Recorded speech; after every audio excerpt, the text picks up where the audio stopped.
tem uma galera reclamando comigo que agora o PySimple que era uma das bibliotecas, que é na verdade uma das bibliotecas que eu considero ser mais fáceis para quem está começando a criar interfaces gráficas com Python começar, ela a partir de alguns meses atrás, né, ela se tornou paga para uso comercial. Isso é muito importante e eu quero falar se ainda vale ou não a pena usar o PySimple em comparação a outras bibliotecas Python que nós temos no mercado hoje. Inclusive, se você usa PySimple nos seus projetos, digita aqui embaixo, eu uso e eu já sabia dessa mudança. Se você não sabia, digita aqui embaixo também. Pessoal, então tudo começou com o primeiro modelo comercial, tá? Que foi lançado assim que eles lançaram a versão 5.0. Na versão anterior a 5.0, isso não era uma questão real, não existia essa cobrança, né? Tanto que eu usei por muitos anos, já tenho vídeo aqui no canal, tá? Já faz muito tempo, tá? Que eu tenho vídeos aqui no canal falando do PySimple e se eu olhar aqui, eu comecei a ensinar sobre isso, acho que uns 3 anos atrás. O PySimple quer ver? Acho que foi 3 anos atrás, 4 anos atrás, foi o primeiro vídeo que eu fiz. Então, 4 anos que eu já uso o PySimple e já ensino. Já vi pessoas ganhando dinheiro criando interfaces gráficas e vendendo usando o PySimple. Já ensinei as pessoas, ou seja, já usei bastante produto e, inclusive, sei que o criador dele é o Mike, que já comentou em vários meus vídeos aqui, então sei que ele tá sempre acompanhando. Ele provavelmente vai acompanhar esse conteúdo. Então, se você tem uma opinião sobre o PySimple, digita aqui embaixo, que ele provavelmente vai estar lendo esse vídeo aqui também, nos comentários. Então, tudo começou quando na versão 5 eles começaram a cobrar $99, o que dá aproximadamente, se a gente pegar aí hoje esse valor, tá dando o quê? R$506. Então, mais ou menos aí R$500 para você ter uma licença. Só que o que aconteceu?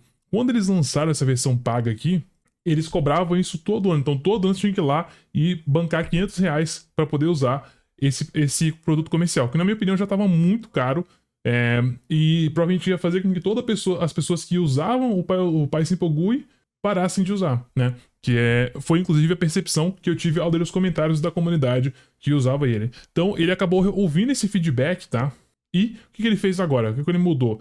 Agora ele tá cobrando uma licença perpétua. Você paga os $99, né? Os R$500, e você tem acesso perpétuo, ou seja, contínuo, ilimitado, vitalício, como você quiser chamar, para aquela versão que você comprou. Então, se agora a gente está na versão 5 e você compra a licença na versão 5, você vai poder usar ela por quanto você quiser. Aí se sair lançar no futuro daqui, sei lá, 3 anos uma versão 6, ou daqui a 2 anos uma versão 6, você teria que pagar uma nova licença para usar aquela versão 6. Só que para mim já é um modelo muito mais justo, tá, pessoal? Só que a gente tem que comparar com opções gratuitas para saber se realmente vale a pena, que é também o intuito desse vídeo aqui.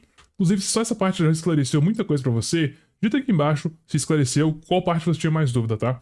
Deixa eu continuar aqui falando sobre a versão gratuita, porque muita gente acha que ele ficou desesperado e falou, poxa, então não tem como usar de forma grátis, não tem como eu fazer isso aqui só para estudar, para uso pessoal, para uso de projeto pessoal. Não, pessoal, nada a ver, você consegue continuar usando sim, só que qual que é a grande diferença hoje, tá? Você não paga para usar, só que o que acontece? Você tem que gerar uma licença gratuitamente, tipo criar uma conta, né? Você vai lá, cria uma conta, ele te dá um código e com esse código você entra lá quando você roda o PySimple pela primeira vez, e aí você consegue usar por um ano.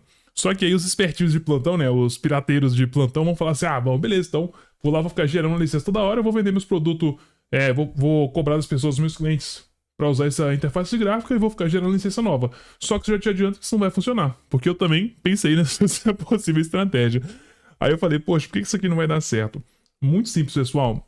Isso não vai dar certo porque todo ano você tem que renovar. Então, tipo, vamos dizer que você foi lá, né? Vamos pegar um exemplo aqui, tá? Você foi lá, né, em 2024, gerou uma licença em janeiro. Aí isso quer dizer que em 2025, né, em janeiro de 2025, ela vai expirar. Então ela vai durar, né, de janeiro de 2024 até janeiro de 2025. Só que agora imagine que nesse meio termo aqui, tá, você criou um projeto e vendeu para um cliente. Você foi lá e vendeu por, sei lá, R$2.000 um projeto para o cliente. Aí o cliente tá usando lá, beleza? Aí chegou fevereiro de 2025, o que vai acontecer? Na hora que ele tentar abrir o programa, ele vai pedir uma licença. O que vai acontecer agora com o cliente? Ele vai voltar para você e vai falar, poxa, eu não tinha pago aquele sistema, o que tá me cobrando aqui? Ou seja, não vai dar certo. Você vai ter problema com isso, tá? Isso porque eles não lançaram nenhum tipo de marca d'água, tá? Não sei se eles vão lançar algum tipo de marca d'água para dizer que você está usando uma versão gratuita, porque até onde eu vi hoje nos testes que eu fiz aqui, não tem nenhum tipo de coisa que fala, tipo assim, versão trial, versão estudante, versão pessoal, não tem nada que fala isso. Então, a pessoa que está usando a interface gráfica, ela não percebe se é uma versão gratuita ou paga. No entanto, você tem esse problema aqui, né? Que se você está lá usando a versão gratuita, vai chegar o período após 12 meses e ele vai pedir licença. Se o cara não é programador, ele não vai fazer ideia do que está acontecendo e ele vai ter esse problema. Você teria esse problema com o seu cliente, né? Só que uma outra grande questão que eu acho que ninguém está falando, pessoal, que vocês têm que pensar também, é o seguinte. Você sabia que a maioria das interfaces gráficas Python hoje são muito mais caros do que o Python GUI? Tipo, muito mais caro mesmo. Se a gente pegar, por exemplo, eu fiz uma pesquisa aqui para você ter ideia, o PyQt, que é uma das interfaces gráficas para o Python mais usadas hoje, o preço dele aqui, ó, é de $550, tá? E se você for olhar os detalhes aqui, ó, a licença é perpétua, ou seja, ela vai ser basicamente igual a do... Ou seja, ela vai durar para sempre e você recebe atualizações por 1 ano depois da data da compra. Só que aqui fica um pouco estranho. Ele fala que o PyQt não inclui Qt em si. Qt é como se fosse, vamos dizer assim, o pai, né? E a empresa pai, e o PyQt é como se fosse uma empresa filha. É bem mais complexo do que isso, na verdade, mas eu estou simplificando aqui para vocês. E aqui diz que, tecnicamente, você tem que também obter uma licença, uma versão licenciada, comercial da empresa Qt ou da versão LGPD do projeto Qt. Então, assim, é um negócio muito difícil de entender, que aí você fica naquele limbo jurídico se você está ou não fazendo algo dentro da lei, que é muito complexo e bem chato aqui para quem tá querendo fazer isso de forma legítima, tá? Essa questão do Qt é tão complexa que eu achei que uma postagem de 3 anos atrás de um cara tentando entender se ele podia usar o PySide. O PySide 6, tecnicamente, você pode usar ele gratuitamente, né? Você não precisa de uma licença para uso comercial. O PySide 6. No entanto, como eu já disse, tanto o PyQt quanto o PySide, os dois são como se fossem variações, tá? Do Qt, que é como se fosse a empresa Py, todos eles têm uma explicação muito difícil de entender, que não explica direito se você precisa ou não a licença do Qt, que é a empresa Py, para usar um produto da empresa filho, que é o PySide, ou o PyQt. Então, as duas, usa essas ferramentas, fica muito complexa. Então, o que as pessoas costumam usar? É mais ou menos igual o cara fez aqui, ó. Ele tá falando que ele prefere usar o PySimple-GUI ou tkinter, porque o tkinter especificamente não precisa de licença comercial, nem para uso gratuito, nem para uso comercial. Só que o problema, na minha opinião, do tkinter ou tkinter, na minha opinião, é mais a questão de uso, tá? Eu não acho a documentação intuitiva. Se você olhar aqui, ó, tkinter documentation. Se você entrar na documentação, né, do tkinter, eu acho ela não muito fácil, tá? De compreender. Tipo assim, você tem como fazer tudo que você faria, só que, na minha opinião, não é tão amigável quando você compara, por exemplo, se você vem aqui no PySimple-GUI, que você pode olhar a documentação, ela é muito mais fácil de compreender e mais completa, tá? Fora que eles têm o Call Reference, que é onde você avalia ali todos os menores detalhes de cada função, de cada componente. Além disso, tem um cookbook, que é como você pode fazer vários tipos de modelos de software, vários tipos de modelos de programas que você quer criar. Por exemplo, um programa com várias janelas, um programa com a janela de tipo instalador, que é uma primeira, depois a segunda, depois a terceira janela. Você tem as demonstrações, tipo assim, tem muita informação e já tem muitos projetos na internet onde você pode se basear para poder fazer mais coisas como essas. Então, assim, nessa confusão toda, algumas pessoas acabam usando o Kivy, tá? Que na minha opinião é outro que é extremamente ruim. Eu já usei o Kivy, já fiz até vídeo sobre ele aqui.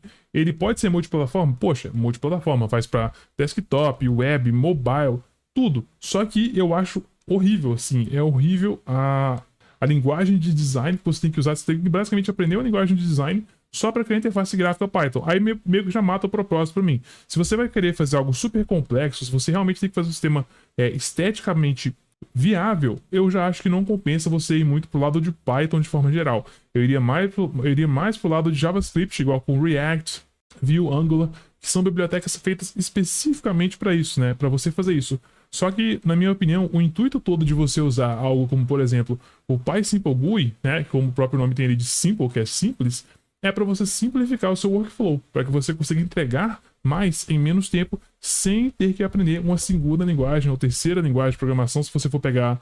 Na verdade, não seria a terceira linguagem, né? Uma linguagem, mais outras coisas como CSS, HTML, que inevitavelmente você vai criar interfaces gráficas com JavaScript, você vai ter que aprender JavaScript, você vai ter que aprender HTML, CSS, e você vai ter que aprender também como usar as bibliotecas próprias para isso, como o Angular, como o React, como o Vue. Então, assim, são muitas coisas.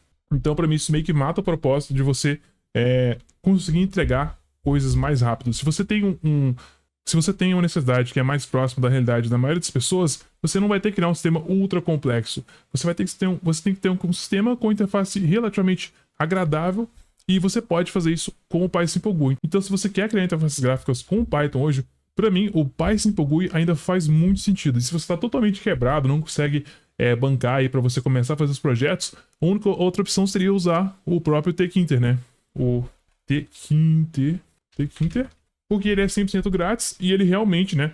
No caso dele, eu te garanto que você não vai ter que pagar nenhum tipo de licença. Então, uma forma de você evitar totalmente ter que pagar licenças, você poderia usar o Tkinter, certo? Então, esses foram meus 2 centavos, minha opinião sobre essa questão do PySimple. E se você tem uma opinião diferente, deixa aqui nos comentários, eu quero muito saber, quero que vocês deixem aqui as suas opiniões, experiências e principalmente, pessoal, se baseiam em dados, não jogam opinião aleatória aqui, pense racionalmente sobre qual que é a melhor opção. E se você é novo aqui nesse canal, não deixe de se inscrever, deixar seu like e eu vejo você no próximo vídeo.